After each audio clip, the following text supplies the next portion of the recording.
आज जो गठबंधन है आप देख रहे हैं उसमें खींचा तीरी बहुत तरह की जो बातें होती है उसका सीधा नुकसान जनता को होता है। इसलिए हम लोगों ने सोचा है कि हम लोग लोकसभा चुनाव में 40 सीट पर हम लोग चुनाव लड़ेंगे और उसी की तैयारी में है हम लोग हैं। और निदान यात्रा के तहत हम लोग आज 25 दिसंबर को नवादा में हम लोगों का निदान यात्रा का एक सभा है। जातियों में बटे हुए थे उनको आम जनता पार्टी ने एक प्लेटफॉर्म दिया है और वो एक प्लेटफॉर्म पर आ भी रहे हैं। और मैं समझता हूं कि इस चुनाव आते आते लोकसभा के हम लोगों ने जो मेहनत किया है वो रंग ला रहा है। एनडीए गठबंधन में यदि अति पिछड़ा समाज को सम्मान नहीं मिलेगा तो अति पिछड़ा समाज तो अपनी हैसियत दिखाएगा। बिल्कुल। इसलिए ये समझने की बात है कि यदि ये समझ रही है कोई भी दल कोई भी गठबंधन कि अति पिछड़ा उनके साथ होगा, नहीं।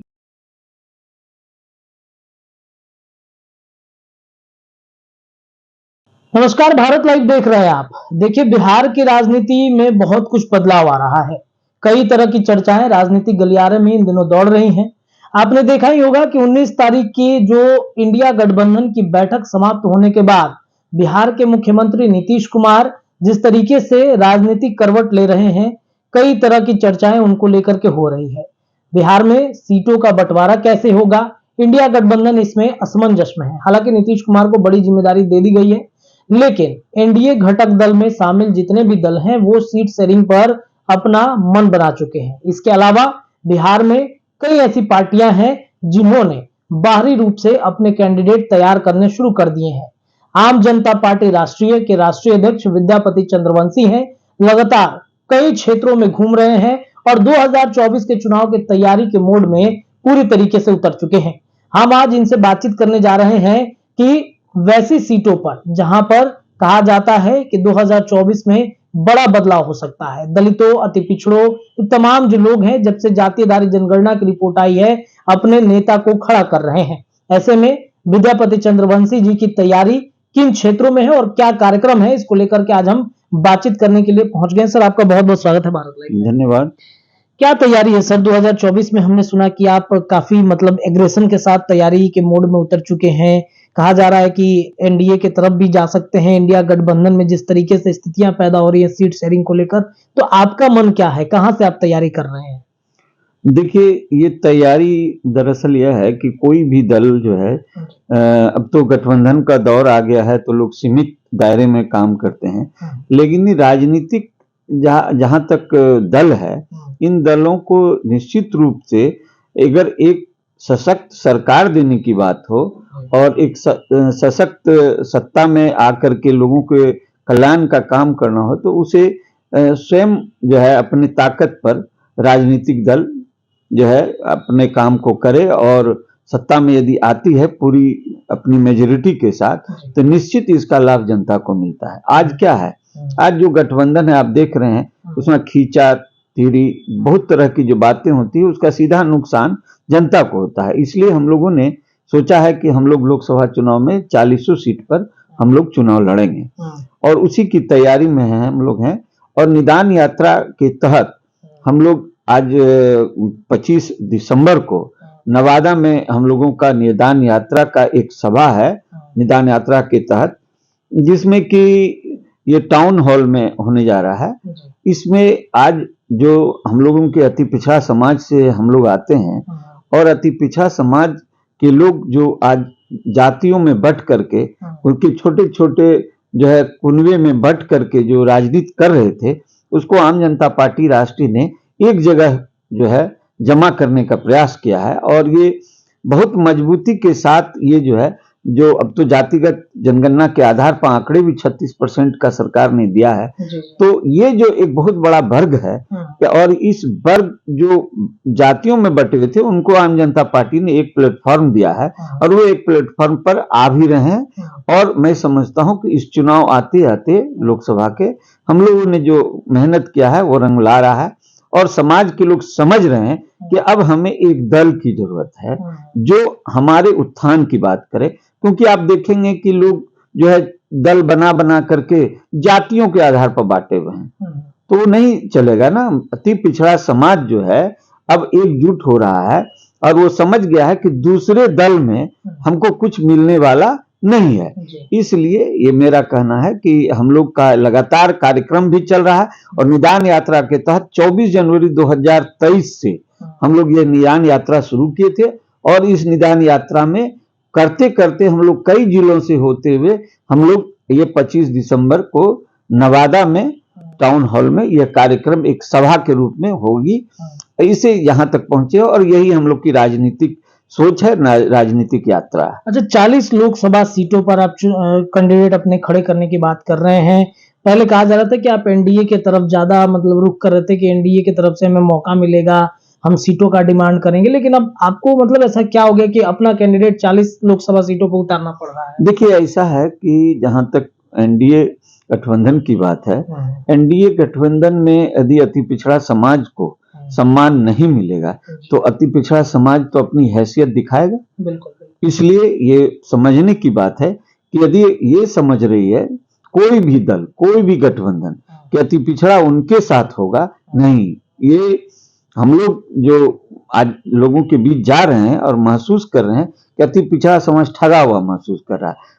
चाहे एनडीए हो, चाहे उसे एक झुंझुना थमा दिया जाता, क्या है अति पिछड़ा प्रकोष्ठ, जिसकी आबादी 36%, उसको आप प्रकोष्ठ में रखिएगा, ये नहीं होने वाला है। अब इसलिए हम लोगों ने ये तैयारी कर ली है और इसका परिणाम बहुत जल्दी आप लोग को लोकसभा के चुनाव में देखने के लिए मिलेगा। अच्छा, जिस तरीके से बिहार की राजनीति बदल रही है, नीतीश कुमार को लेकर कई बातें चल रही हैं कि नीतीश कुमार इंडिया गठबंधन से रास्ता अपना बदल देंगे, एनडीए गठबंधन में नीतीश कुमार एक बार फिर से आ सकते हैं, कई तरह की चर्चाएं चल रही हैं। इसमें क्या लगता है कि आप लोगों को कुछ फायदा हो सकता है क्या?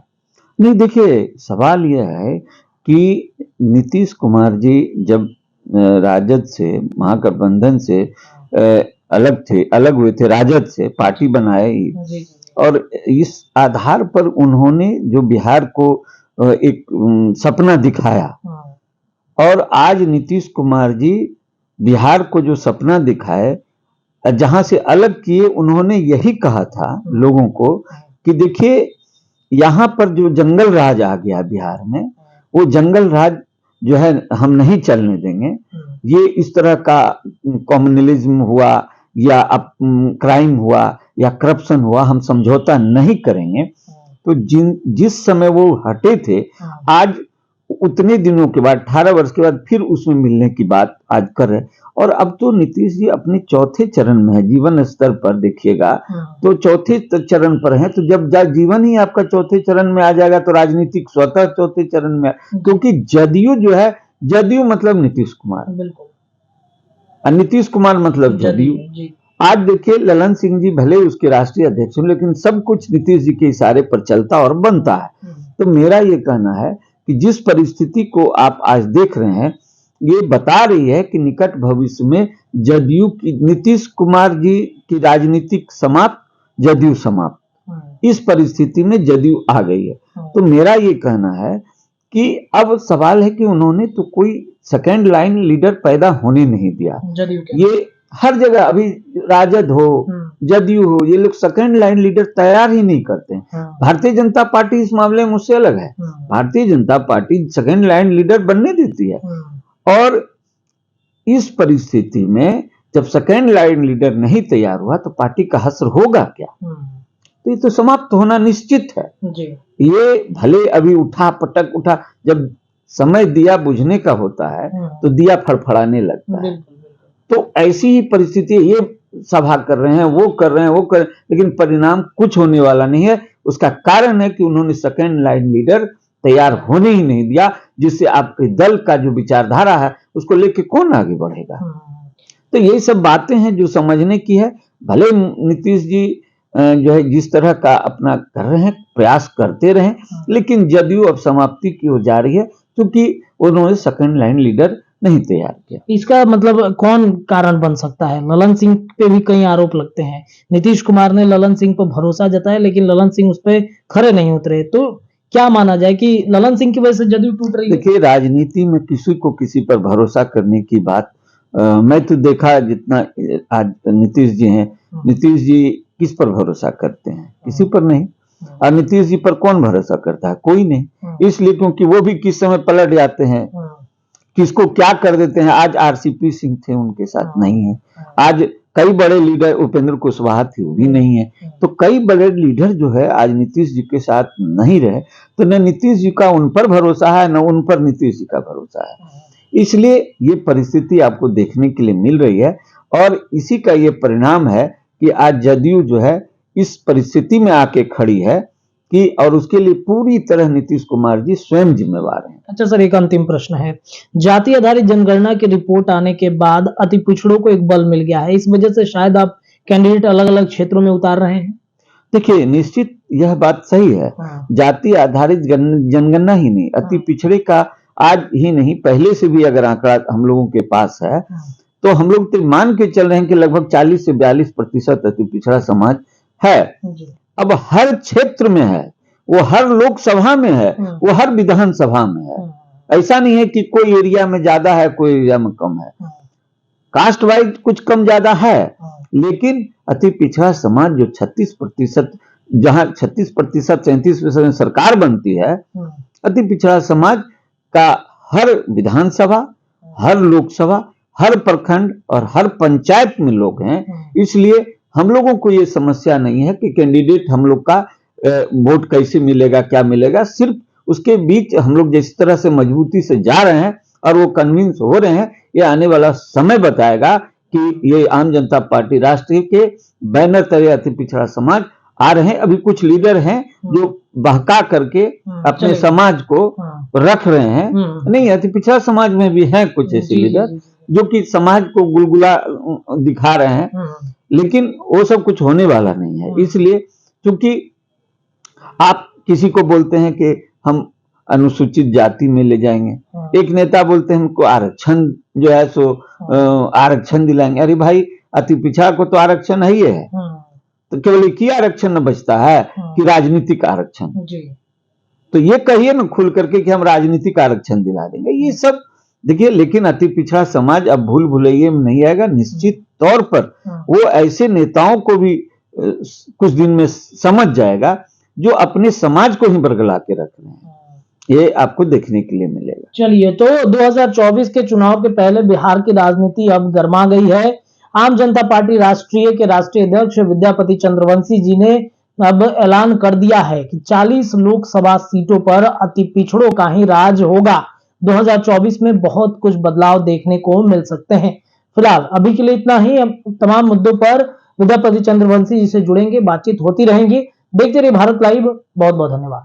अगर ये वीडियो पसंद आई और वह बिहार के राजनीति और बिहारियत से सरोकार रखेनी तो सब्सक्राइब बटन दबा के चैनल के सब्सक्राइब कर ली। ओजे एगो घंटी बा, ओकरा बटन दबा देला से कुल सटीक और मारक खबर रुआ मुफ्त में मिल जाई। अगर रुआ पत्रकारिता के हमनी के नया प्रयोग में सहयोग कर चाहतानी तो ज्वाइन बटन दबा दी। पेटीएम नंबर नोट कर ली 9386816700। धन्यवाद।